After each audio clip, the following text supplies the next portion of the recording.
கேட்குறியா? மக்களுக்கு நான் சொல்ல வரேன் என்னன்னா, 1000 ரூபா கொடுக்குன்னு சொன்னா என் தலைவர் ஸ்டாலின், திமுக காரன், நான் பக்கா திமுக காரன், எல்லாத்துக்கும் தெரியும். சொன்ன ஸ்டாலின் என்னைக்கு கொடுத்தாரு? எம்பி எலெக்ஷன் வர்றதுக்கு 2 மாசம் இருக்கையில கொடுத்தாரு. அப்போ அந்த மக்களுக்கு அறிவு இல்லையா? நீ சொன்னி 1000 ரூபாய் தரேன், ஏன்டா கொடுக்கலன்னு கேட்க துப்பு இல்லை. இன்னைக்கு கேட்குற, ஒரு வாரம் தான் ஆச்சு ஆட்சியில உட்காந்து ஏன் 2500 ரூபா கொடுக்கலன்னு கேட்குற மக்களுக்காக நான் போடுறேன் இந்த வீடியோ. ஓகேங்களா? அன்னைக்கு ஏன் ஸ்டாலினை கேட்கல? 1000 ரூபா சொன்னிய ஏன் கொடுக்கலன்னு ஏன் கேட்கல அன்னைக்கு மக்கள்? இன்னைக்கு கேட்குற, அறிவு சோத்துல உப்பு போட்டு தானே திங்கிறிய?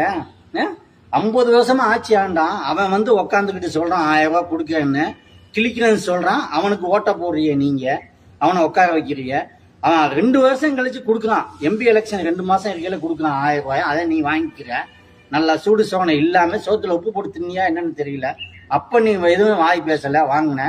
அன்னைக்கு வாங்கி 40க்கு 40 எம்பி எலெக்ஷனே வாங்கி எப்படின்னா அன்னைக்கு 1000 ரூபாயும் கொடுத்தான், ஓட்டுக்கு 5000 ரூபாயும் கொடுத்தான் திமுக காரங்க. கொடுத்து எம்பி எலெக்ஷன் என்னாச்சு? ஒரு எம்பியோட அடுத்த எல்லாம் திமுக காரன் தான் வந்தான். எப்படி? பணத்தால வந்தாங்க, மக்களால வரல.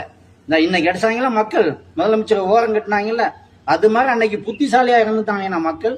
பணத்தையும் வாங்கிக்கிட்டாங்க. ஓட்டு யாருக்கு போட்டாங்க? நல்லவனுக்கு ஓட்டு போட்டாங்க. ஓகேங்களா? நல்லா பூஞ்சி செயல்படுங்க மக்களே. வீடியோ பயங்கரமா பேசுறீங்க, அதை தவிர்க்கணும். ஏன்னா நீங்க சொல்றது கரெக்டா இருக்கணும். நானா இருந்தாலும் யாரா இருந்தாலும் கரெக்டா பேசணும்.